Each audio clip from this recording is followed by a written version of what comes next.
اب آئیے مراسم عبادت.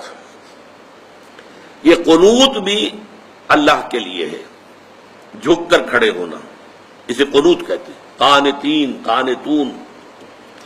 پھر رکوع اللہ کے لیے. سجدہ انتہا ہے، اس لیے کہ اس میں تو انسان جو ہے اپنے جسم میں جو اعلیٰ ترین حصہ ہے یہ پیشانی، یہ جب زمین پر ٹیک دیتا ہے پروردگار کے حضور میں تو گویا کہ اپنی انانیت کی نفی مطلق ہو گئی. ہمارے اور رب کے درمیان حائل جو ہے ہماری انا، میں، میری مرضی، میری پسند، میری خواہش، میرا فکر، میرا خیال، میری رائے. یہ میں ہے سب سے بڑی وجہ کہ جو پیدا کرتی ہے رکاوٹ. اس میں کو آپ جو ہے اللہ کے حضور میں حدیث میں آتا ہے جب سجدہ کرو تو یوں محسوس کرو جیسے کہ تم نے اپنی پیشانی اپنے رب کے قدموں میں رکھ دی ہے. یہ کیفیت سجدہ جو ہے یہ اس کا عروج ہے. اس لیے حضور نے فرمایا اقرب ما یکون العبد الی اللہ فی السجود. بندہ قریب ترین جو ہوتا ہے اپنے رب سے وہ سجدے کی حالت میں ہوتا ہے. اس کی نفسانیت اور اس کی انانیت کی نفی مطلق ہو گئی، اب درمیان میں کوئی شے حائل نہیں ہے تو قریب ترین ہو گیا. یہ سجدہ جو ہے یہ سابقہ شریعتوں میں سجدہ تعظیمی کی حیثیت سے جائز تھا. حضرت یوسف علیہ السلام کو ان کے والدین نے اور 11 بھائیوں نے سجدہ کیا، قرآن مجید سے ثابت ہے، اور سجدہ تعظیمی کہلاتا تھا یہ.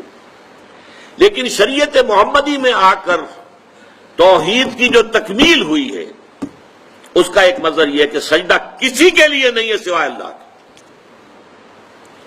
مغل دربار میں سجدہ تعظیمی رائج تھا. بادشاہوں کی شان، وہ تو بادشاہت میں جو کچھ ہوتا ہے سب مغلوں کے ہاں تھا. سجدہ تعظیمی اور فتوے دے رکھے تھے علماء نے کہ جائز ہے. شیخ احمد سرہندی کھڑے ہو گئے کہ نہیں حرام ہے. ان کی پیشی ہو گئی، عدالت بادشاہ کے دربار میں حاضری ہو رہی ہے.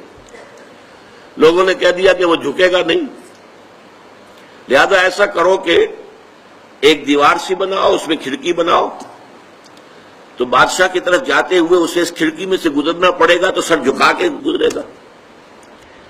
حضرت مجدد الفسانی جب وہاں سے گزرے تو پہلے اپنی ٹانگیں نکالی پھر سر نکالا.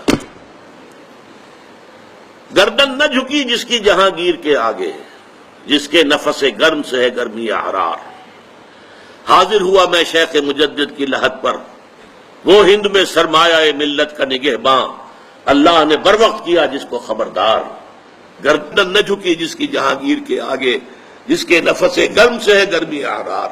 یہ ایک بہت بڑا مجاہدہ تھا جو حضرت مجدد الفسانی رحمۃ اللہ علیہ نے کیا، اور جہانگیر گویا کہ ایک طرح سے اس کی توہین ہو گئی. پھر جیل میں ڈال دیے گئے، جیلی برداشت کی. سجدہ اللہ کے سوا کسی کو نہیں، بلکہ رکوع بھی نہیں ہے. اور اب تو یہ کہ جھکنے سے بھی ہمیں روک دیا گیا ہے. اگرچہ ایک تھوڑا سا تو ہوتا ہے، کوئی آپ کے بزرگ آئے ہیں تو ان سے ملتے ہوئے خود بخود انوالنٹریلی، آپ کا ارادہ نہیں ہوتا تب بھی کچھ تھوڑا سا انسان جھکتا ہے، بس اس کو معاف کیا جا سکتا ہے.